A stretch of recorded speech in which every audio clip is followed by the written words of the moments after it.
তোমাদের এসএসসি পরীক্ষা আয়োজন করা হচ্ছে সব মিলে 10টা বিষয়। এক্ষেত্রে কয়টা বিষয় এখান থেকে তুমি যদি জিপিএ 5 পাও, মানে এ প্লাস পাও, তোমার মূল রেজাল্টটা জিপিএ 5 আসবে। জিপিএ 5 আসবে। এক্ষেত্রে তোমাকে জিপিএ 5 পাওয়ার জন্য এখান থেকে কয়টা বিষয় তোমার এ প্লাস থাকতে হবে। ধরো না তুমি সবগুলো এ প্লাস পাইলে তাহলে তো অবশ্যই তোমার জিপিএ 5 চলে আসবে। তুমি খুব অনায়াসে জিপিএ 5টা অ্যাচিভ করতে পারবা। তবে যদি তোমার কোনো একটা বিষয় সি আসে, ডি আসে, তাহলে তোমার জিপিএ 5 থাকবে কিনা, কোন কোন শর্তে জিপিএ 5 পাওয়া যাবে, এটা নিয়ে কথা বলবো এসএসসি 2025-এর জন্য। এর আগে এই বিষয় নিয়ে আমাদের একাধিক ভিডিও করা থাকলে আমরা হাতে কলমে খুব কম বুঝিয়েছি। তা আমি এখানে তোমাদেরকে হাতে কলমে বুঝিয়ে দেওয়ার চেষ্টা করবো এই ভিডিওতে, যে আসলে কয়টা বিষয় এ প্লাস পেলে মূল রেজাল্টটা তোমার। এখানে আগে মার্কিং এর বিষয়টা বুঝবা। 100 থেকে 80 এটাকে বলে এ প্লাস, 79 থেকে 70 এ গ্রেড, 69 থেকে 60 এ মাইনাস, 59 থেকে 50 বি, 49 থেকে 40 সি এবং 39 থেকে 33টাকে বলা হয় ডি। 32 পাইলে তো ফেল, এটা তো সবাই জানো। এই মার্ক ডিস্ট্রিবিউশনটার উপর খেয়াল রাখবে, এটার মাধ্যমে তোমাদেরকে মূল্যায়ন করা হবে। এখন এই জায়গায় এই যে এ প্লাস, কয়টা বিষয় এ প্লাস পাইলে মূল রেজাল্ট এ প্লাস থাকবে, আমরা এখানে প্রত্যেকটা শর্ট বাই শর্ট আলোচনা করব। প্রথমত আমরা তোমাদেরকে যে বিষয়টা বলছি, একদম আমি তোমাদেরকে এখানে প্যাড খাতে একটা করে অ্যান্সার করে লিখে দিচ্ছি, অনেকগুলো উপায় তোমরা পাবা। ফার্স্ট, এখানে তোমার 10টা বিষয়গুলো একটু বোঝো, আমি একটু বিষয়গুলো বুঝিয়ে দিই।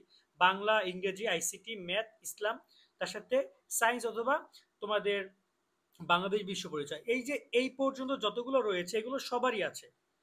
আর মাঝখানে শেষের দিকে শুধুমাত্র গ্রুপ সাবজেক্ট 3টা এবং ফোর সাবজেক্ট একটা, এটা বিভিন্ন স্টুডেন্টের চেঞ্জ। যেমন তুমি মানবিক স্টুডেন্ট হলে তোমার ভূগোল, অর্থনীতি, ইতিহাস সাথে কৃষি বা গাছ থাকতে পারে, অথবা পরিণতি থাকতে পারে। আবার এখানে তোমার তুমি বিজ্ঞান স্টুডেন্ট হলে অথবা পদার্থ, রসায়ন, জীববিজ্ঞান, উচ্চতর ফোর সাবজেক্ট, যেটাই হোক না কেন আমরা ওভারঅল 10টা বিষয় নিয়ে আলোচনা করব। সেক্ষেত্রে তুমি যদি এখন আসি যে কিভাবে কি এ প্লাস পাওয়া যায়, প্রথম যে শর্তটা একদম সিম্পল একটা শর্ত, তোমাকে টোটাল জিপিএ 5 পাওয়ার জন্য, এই যে জিপিএ 5, আমি এটা হাতের লেখার অত ভালো হবে না আমার, দ্রুত লিখতে যাব। জিপিএ 5 পাওয়ার জন্য তোমাকে টোটাল এই 10টা বিষয়ের মধ্যে মিনিমাম 8টা বিষয় তোমাকে এ প্লাস থাকতে হবে। আর 2টা বিষয় তুমি যদি এ পাও, তাহলে তোমার মূল রেজাল্টটা জিপিএ 5 আসবে। ক্লিয়ার? 8টা বিষয় তোমার এ প্লাস থাকতে হবে, 2টা বিষয় এ গ্রেড থাকতে হবে, তাহলে তোমার মূল রেজাল্টটা জিপিএ 5 থাকবে। 2 নম্বরে আমরা যে বিষয় নিয়ে আলোচনা করবো, 2 নম্বরে যে পয়েন্টটা তোমরা এ প্লাস পাবা, জিপিএ 5টা পাবা, জিপিএ 5, সেটার প্রসেসটা হচ্ছে এই যে তোমাকে এখানে 60টা বিষয় তুমি এ প্লাস পাবা। 60টা বিষয় তোমার এ প্লাস থাকতে হবে, 3টা বিষয় এ গ্রেড থাকতে হবে, তাহলেও তোমার মূল রেজাল্ট জিপিএ 5 আসবে। এখন অনেকে বলতে পারো ভাই এটা আপনি কিভাবে প্রুফ করলেন, আমি তোমাদেরকে ডিসক্রিপশনে বা কমেন্টে লিঙ্ক দিয়ে দিব, সেখানে গিয়ে তোমরা নিজেরা এটা প্রমাণ করতে পারবা। ক্যালকুলেটর লিঙ্কটা আমি দিয়ে দিব। ঠিক আছে, তোমরা আমাদের আর্টিকেল থেকে ক্যালকুলেটর লিঙ্কটা দেখে নিবা। এই দুইটা উপায় তোমরা খুব অনায়াসে জিপিএ 5 পাইতে পারো। এরপরের প্রসেসটা কি আমি সেটা তোমাদেরকে বলছি। এরপরে তুমি দেখতে পাচ্ছ যে তুমি যদি জিপিএ 5 পাওয়ার জন্য অনেকেই রেজাল্ট খারাপ করো, অনেকে দেখা যায় 60 বা 70 পাও, 60 বা 69 থেকে 60-এর মধ্যে পাও, মানে এ মাইনাস। তুমি যদি একটা বিষয়ে এ মাইনাস পাও, ওকে, তুমি যদি একটা বিষয়ে এ মাইনাস পাও, 9টা বিষয় তোমার যদি এ প্লাস থাকে, তাহলেও তোমার মূল রেজাল্টটা জিপিএ 5 থাকবে। তোমার যদি আরো একটা ক্যালকুলেশন বলি, জিপিএ 5 পাওয়ার জন্য, আরেকটা ক্যালকুলেশন হচ্ছে তোমার, এখানে তুমি যদি 9টা বিষয়ে, তুমি এ প্লাস পাচ্ছ, একটা বিষয় যদি তুমি বি পাও, মানে 59 থেকে 50, 59 থেকে 50-এর মধ্যে পাও, মানে তুমি যদি একটা বিষয়ে বি পাও, তাও তোমার রেজাল্টটা জিপিএ 5 আসবে। তোমার আরো একটা রুলস আমি তোমাদেরকে বলে দিই। তুমি যদি 9টা বিষয়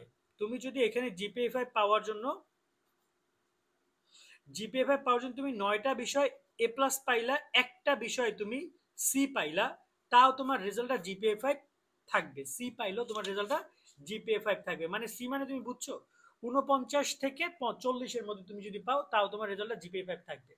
পরবর্তী শর্তটা কি? পরবর্তী শর্তটা হচ্ছে তুমি যদি জিপিএ 5 পাওয়ার জন্য 8টা বিষয়ে তুমি যদি এ প্লাস পাও, একটা বিষয় তুমি যদি এ পাও, একটা বিষয় তুমি এ মাইনাস পাও, তাও তোমার মূল রেজাল্টটা জিপিএ 5 থাকবে। এর মাধ্যমে তুমি যদি একটাই এ গ্রেড পাইছো, একটা এ মাইনাস পাইছো, তাও তোমার রেজাল্টটা জিপিএ 5 থাকবে। কেমন? এরপর আরেকটা ব্যাপার হচ্ছে, তুমি যদি 8টা বিষয়, এখানে জিপিএ 5 পাওয়ার ক্ষেত্রে তুমি যদি 8টা বিষয়ে এ প্লাস পাও, একটা বিষয় তুমি যদি এ গ্রেড পাও, এবং একটা বিষয় সরি এ গ্রেড, এটা এ মাইনাস না, একটা বিষয় এ গ্রেড এবং একটা বিষয় তুমি যদি বি পাও, তাও তোমার মূল রেজাল্টটা জিপিএ 5 থাকবে। এই প্রসেসও তোমার জিপিএ 5টা থাকছে। দেন আরো একটা শর্ত তোমার রয়েছে,